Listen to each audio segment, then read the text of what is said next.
With the rising cost of college tuition, families everywhere are scrambling to find ways to pay for school, and many are even going into massive debt just so their students can continue their education. Here at the Scholarship Strategy, also known as TSS, we equip families with proven strategies to find money for college and reduce that financial burden. Today, you are in for a treat. We have a very special guest, Kathia Dumelle, a Dell Scholar and Rice University full ride scholarship recipient.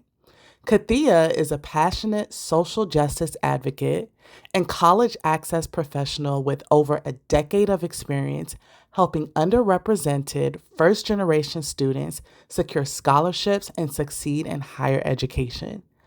As a Dell Scholar, Teach for America alum, and the current director of Youth and Career Services at the Center for Independent Living of Broward, she's helped hundreds of students navigate the college process, just as she once did. And today, she's here to share how she got her own education fully funded for both undergrad and graduate school, and how your family can do the same. Welcome, Kathia. You are dynamic, girl. Thank you. I really appreciate that intro. It sounds so good. That's all you. You made it real easy. So before we get into it, how are you feeling right now? I'm excited. I don't usually do these talking things, but I'm excited to kind of just share my experience and my background and to support those who are looking to expand and learn how to find scholarships that are a great fit for them. That's awesome. And honestly, that's the perfect segue to our first question. So, the first question that I have for you is, can you share a little bit about your own educational journey and how you managed to get your schooling paid for? Because you're a Dell Scholar. That's a big deal. Yeah. Yeah. Thank you. So I managed to be one of the few people, I'm not going to say in the country, but the few people that I know that I got my undergraduate and my master's degree fully paid for. I did all of my schooling. It was 100% debt free. And that was really due to the Dell Scholarship. So when I was in high school, I was a part of a Upward Bound program. And in that program, they focus on helping first generation underrepresented students to pursue college and encourage us to pursue college. And so they encouraged me to apply. They were the ones that talked to me about the Dell Scholarship. And so I applied. I remember working on my essays. I remember it being like five mini essays, but those are actually harder than a long essay because you have less space to really like make a compelling story. So I remember doing those essays. And then I also applied to a couple of other ones as well, but that was the one that I got. And I was awarded a $20,000 scholarship that also came with a laptop and a printer and money for textbooks every semester. It was a wonderful, wonderful scholarship. And in addition to that, I did get accepted into Rice University. And Rice University has a very generous financial aid package. Um, and also, my program taught me that although private universities or expensive universities can be very expensive, they oftentimes have more money to give. So don't completely shut the door on those because they might have a lot of money to offer you. And so that's exactly what happened. Rice University also gave me a full ride scholarship that covered everything. When I say everything, everything, housing, meals, everything. So for 4 years, I got all of my undergraduate education paid for through Rice University. And Dell Scholarship talked to me and they told me there's this thing called aid displacement. And aid displacement is when, let's say you get $1,000, but then they see that you got $500 here, they'll lower your 500 to displace the new money that you're getting to keep it all the same. And so Dell Scholarship told me, since Rex is giving you a full ride, do not touch your Dell Scholarship until after you graduate. And I was like, okay, well, thanks for letting me know, because I did not know that. So I did Rice for the 4 years fully paid for. And then once I was done with undergraduate, then I took a year off and I started my master's degree. And that's when I went back to Dell and I was like, hey, so that $20,000, they were like, yep, it was right here waiting for you. And I was able to use that to get my master's degree. Yeah, so everything was paid for. And that's how I went That is about doing it. incredible. Now, Kathia, is Upward Bound, is that like a national organization? Because I know I've seen it in South Florida, went to school there, but it's a national Yes. organization. Yep. So Upper Bound is part of Trio, and Trio is these three federally funded grants that work with underserved. They have one that works with like high school students, one that works with like veterans, and then one that works with people while you're already in college. But the whole goal is to get first generation students, people to graduate, to go to college and to graduate. And so when I was in that program, they were really like exposing me to colleges. I went to college tours and they were supporting me with my scholarship applications and helping me to not just see that college was an option, but to show me exactly how to get there. And yeah, the financial piece and the academic piece as well. That's wonderful. Now, I did have a clarifying question because I feel like even before you got to Upper Bound, you probably still would have been a standout scholar. So I'm wondering when you think about your journey throughout high school or maybe middle school and high school, what do you think were some of the experiences that you engaged with, maybe in some of the clubs that you did or activities that you did that help you to stand out and be such a compelling candidate for the Dell Scholar? What do you think played a role in them saying, I want her? Yeah, no, that's a great question. And I think what stood out for me was was so the thing about the Dell Scholars that's interesting is that they're looking for students that work hard. You don't have to necessarily be the smartest kid in the class or have the highest GPA. They're looking for someone who perseveres, overcomes challenges, and is going to like keep pushing forward to become successful. And so I was able to like show that although I came from both of my parents worked two jobs, low income family. There was definitely a lot of things that were set against me statistically, but I showed that like I still valued my education and I was still like working hard to get good grades and stuff like that. In terms of my involvement, I was involved in a few clubs at school, but I actually wasn't involved in that much. But the way that what I did in my application is, so there's different strategies, which is why we're here. But what I did in my application was I showed how leadership, like I showed how I could be a leader, even if I did not have a position in a club that was like a leadership position, because there's a lot of people at my school that was like president of this and vice president of that. I was a very shy student, so I wasn't trying to put myself out there like that. But I was still able to demonstrate that like I can lead and influence others from where I'm at and within my school and within my peers, regardless of if I had a position or a title. And so I was able to show that I was involved in that way, and that was enough to show that that I had the potential and that I was a natural leader, even if I didn't have those like prominent positions in different organizations. That's beautiful. So, what I'm hearing you say as a reoccurring theme, you don't have to necessarily be the student with the highest GPA. You don't have to have a title that establishes you as a leader. It's your ability to position what you have done to stand out in these college scholarship opportunities. Yeah. Now, I'm just curious because I want to know. I know you said you joined a few extracurricular activities. Can you name drop some of the things that you've joined, or some clubs that you probably weren't a part of that you think will probably be a good situation for a middle or high school student to be a part of right away? Yeah.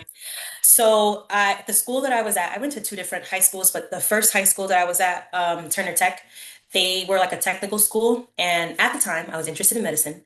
And all through high school, I was interested in medicine. But you know, when you get to college, Things things change. happen. Yeah, things change. But so I was involved in like the health club, the medical club, the clubs that like really allowed me to become a little bit more exposed to the medical field because that's what I was interested in. And so like being around people that did that, I was also a part of, I forget some of the names of the clubs, this was a long time ago, but I was a part of like the volunteering club that was just focused all about like volunteers.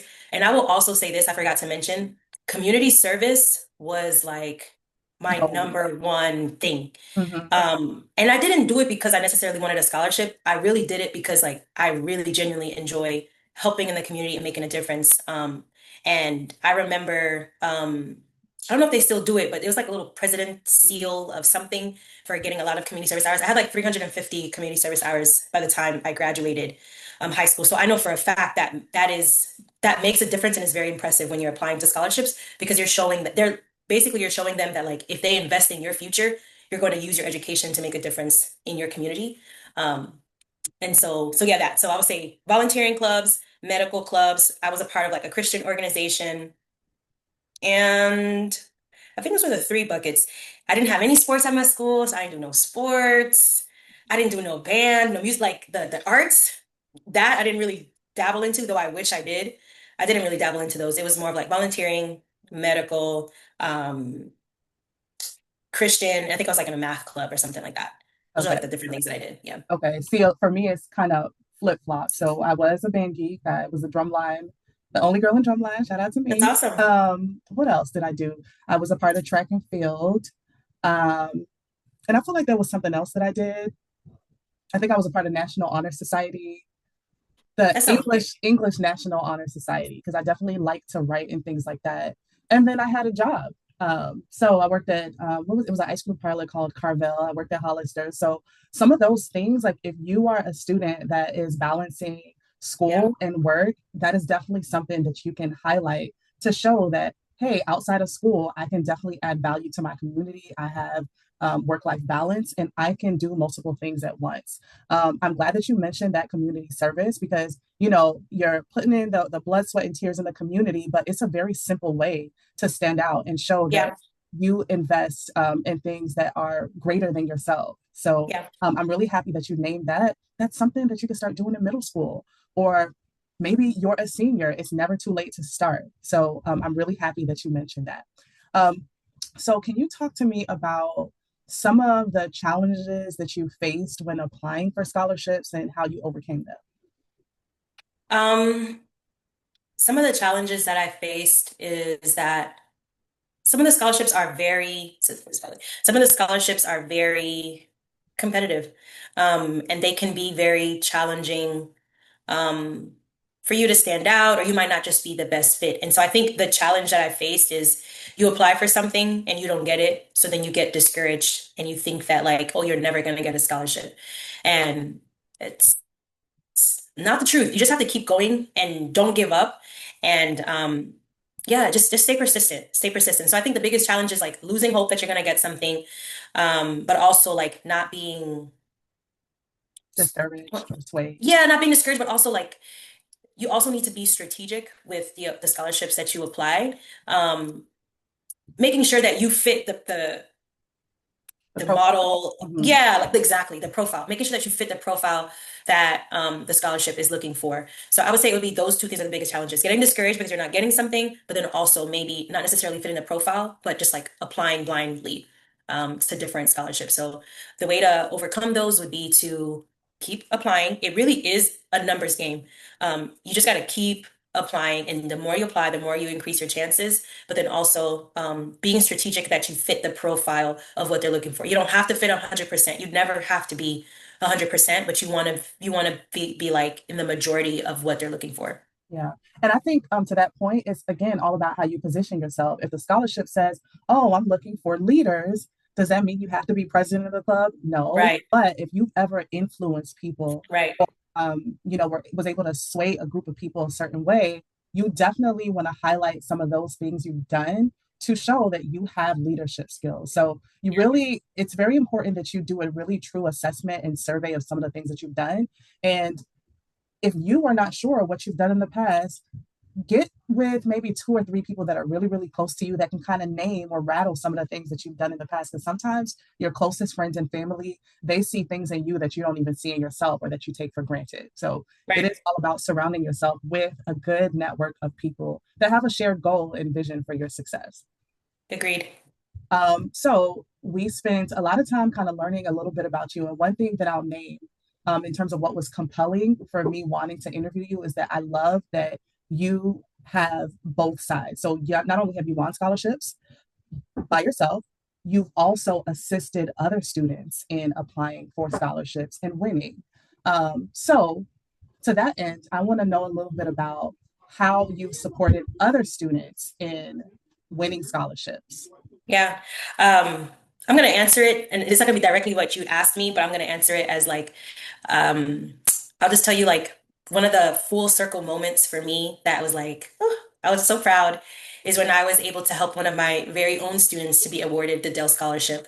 Um, yeah, and like I was like, oh my gosh, like we're in the same, like it was beautiful. And I just remember supporting him to get the scholarship, and he I had to push him. I had to push him to apply. Didn't think he would get it. Didn't think that it would be good enough. But I pushed him to apply, and he was able to. be successful. And so I think your original question was, how do I do that, right? Like, how do I support them? I think it all boils down to helping the student. First, they got to stay on top of their stuff. You got to make sure that they're meeting the deadlines, make sure that they are actually if the scholarship says it needs A, B, C, D, you need to give A, B, C, D. If you give A, B, C, you don't give D, you knock yourself out. You miss Right. one little piece, you knock yourself out. So making sure they're on top of it. But then I think the biggest part is helping students to find their stories. Every student has their story, and I remember working with some kids, and they'd be like, "I grew up with both my mama. I grew up with my mom and my dad. Life was good. I got nothing to talk about," and that's not true. That's not true. It's all about your story, and everybody's story is different. But what scholarships look for is the best scholarship essays are the ones where you talk about overcoming a challenge, overcoming something. And what's a challenge to me doesn't have to necessarily be a challenge to you, but we've all overcome something. And it doesn't have to be like it was low Downtrodden, income. single parent, Yeah, like it mom doesn't in a have to be. house. But if that is your story, let's write your story. But if that's Right. not your story, you've dealt with you've dealt with your own personal growth. You've dealt with Mhm. challenges within yourself that you have to Anxiety, overcome. Yes, self-doubt, like lack of exactly. confidence. Yeah. All of that. Yeah. So it's all about learning how to tell your story.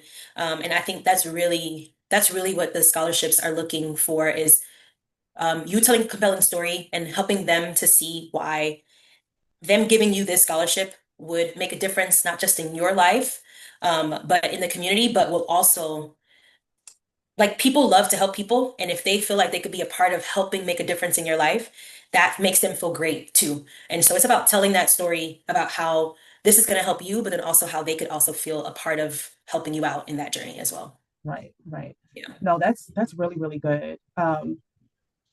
I guess my question for you is you kind of answered this question by sharing one practical way that families could um, not disqualify themselves. It's staying on top of the deadlines and making sure that every single thing that they ask you to put in the scholarship package, you do it. If they ask you for 3 references, you go and get 3 references. So really leaning into that checklist. So I guess my question for you is what is another practical step that you would tell families to take when they are searching for scholarship opportunities that fit their students?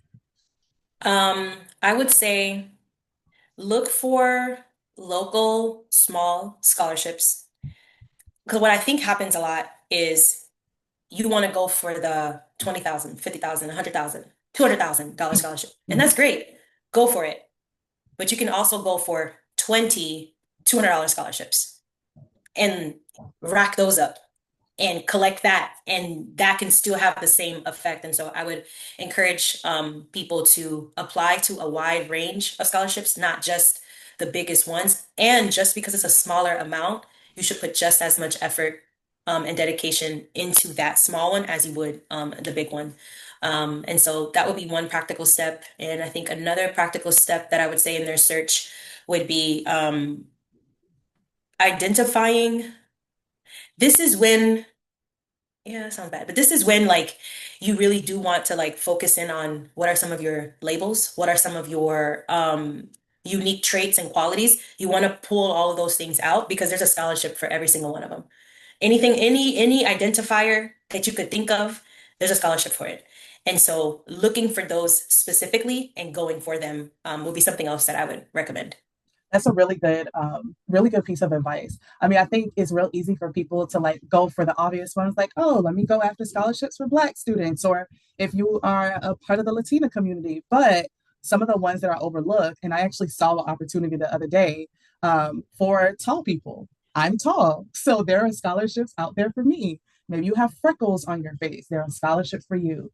Maybe you suffer from anxiety or some type of mental illness, there's a scholarship for you. This is unfortunate, but there are opportunities for that one. Maybe you have a family member that's deceased, maybe a parent that's deceased. There are special unique scholarships just for you. So I encourage students to go outside of the norm, right? Really think of the different things that you've gone through, some of your physical characteristics, some of your personality traits, some things that you are interested in. I saw one the other day.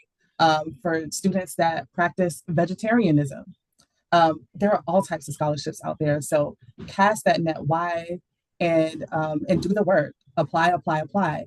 And what's nice is, and you tell me if you see this too, Kathia, a lot of times when you're applying for a scholarship versus another, sometimes they end up asking you the same thing over and over again. So Correct. since you're the expert, you tell me when these scholarships are asking the same thing over and over again, give us another practical gem that families can utilize. Yeah. I would say work on like two things. Work on your like go-to scholarship essay, and it would be should the focus should be like overcoming adversity, a challenge, showing personal growth in some way. Work on that, and then also work on listing out like your accomplishments and your involvements.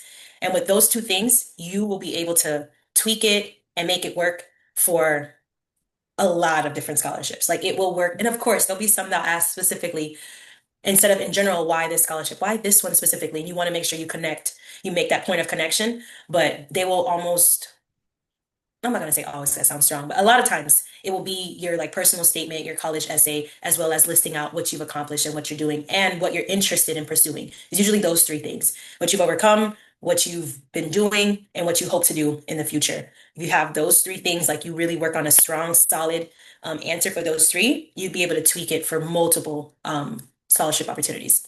Okay. So what I hear you saying is that you can definitely reuse a lot of the essays that you've done in the past. It's just a matter of tweaking it and perfecting it and making sure that it aligns with what the scholarship is asking. Absolutely. All right. Absolutely. And I will say there are also no essay scholarships. They are out there. They also exist. I know for a fact there is a scholarship where it is basically about you like reaching milestones. So like they ask you to complete different things on your college track.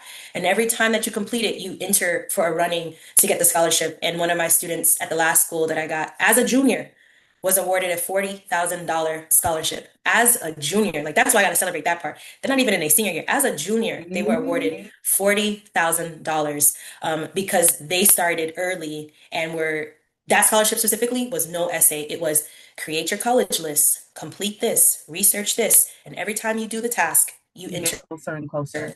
for a chance. Yep. That's Yep. awesome. That's awesome. Now, Kathia, what I will say is this is more so a caveat um, with those scholarship opportunities. Just note, just like you said, not every scholarship is going to require that you write an essay. At the same time, if it is an opportunity where it's like, oh, take 2 minutes to get in the running to, probably win a scholarship, I kind of stay away from those type of scholarships because if you're not putting in like much effort at all, like it just sounds more sweepstakesy, or they're just trying to collect your It absolutely information, is. really trying to collect your information to sell to people that probably know that you're probably a prime candidate for loans and stuff. So really think about the effort that the scholarship is asking you to put in before you decide if it's worth it or not. If it's going to take like a couple of seconds to apply, it's probably not a legitimate opportunity. Would you say that's fair? I would say yes, that is fair. There are actually a lot of scams out there, and you need to be aware that it's not a scam. But I will also say, with a lot of discretion and make sure it's something credible. For example, the one that I was talking about was the College Board. They are pretty legit. Mhm. They do the AP testing, they do all that stuff, SAT testing. They're pretty legit, and they are the ones that have the no essay scholarship. So making sure that it's something very credible, so that if it is something that involves like low effort, that it's not like a scam or something trying to take your information. Okay, so it sounds like you got to do your research. Absolutely. Awesome, awesome. So we have like less than 1 minute left, and I want to make sure that we close out with a bang. So my question for you is, if all else fails and maybe you don't get a scholarship, would you say the experience lends itself to your adult life and how? If we don't get a scholarship, Yeah, is let's say it you don't get a scholarship. Is there something that you can think of where the strategies that you kind of put in place lends itself to something that you're going to be doing in your adult life anyway? the first thing that comes to mind is job search. See, see, see, see, see. That was a Yeah, that was a pop quiz question. So yeah, yes, go ahead. yeah. It's definitely the job search because what you're doing in an essay and what you're doing in a job search, there is some differences, but where it overlaps is you're trying to communicate and you're trying to show the value that you add, the difference that you make.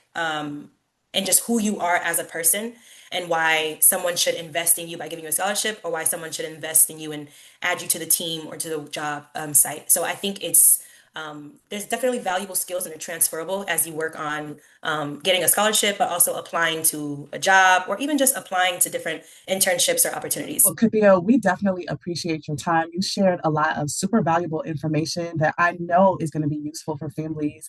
I know you said that, you're a little shy, but I think it would be worth it to one day potentially us maybe host a Q&A for families, if that's something you would be open to. You don't have to answer that right now. You can think about Okay. it, but this Okay. was incredible. Thank you so much. Do you have any final or parting words for our families? I just want to encourage everybody that paying for college or finding money to pay for college, it is doable, it is accessible, and it can actually happen with a strategy and with a goal, but also with knowledge. Like the more you know, the more you're able to do and the more you're able to accomplish. So I just want to encourage everybody. And for you, Deborah, I want to say thank you for having me and inviting me to speak and to share my experiences. I appreciate it. Beautiful. And you know what? That is the perfect segue to this shameless plug. Here at the Scholarship Strategy, that is exactly what we do. We help families find money for college. We help them with a strategy that it takes to find money that most people are not looking at. So definitely holla at us if you are concerned about trying to pay for college and you just need some support with sorting these things out so that you can go to school debt free. And, while we're on that subject, last note, just because you get into college doesn't mean that the scholarship search is over. You can definitely apply for scholarships your freshman year, your sophomore, your junior, even your senior year. Even after you graduate, I Yeah. personally won as a teacher in Baltimore. I won like a loan forgiveness type of thing where they paid off like $15,000 of debt for me because I taught in a high need area for 4 years. So it's never too late, no matter where you are on the continuum. All right. Okay. Yeah. So yeah, y'all catch us on the next episode. Thank you all so much. Thank you.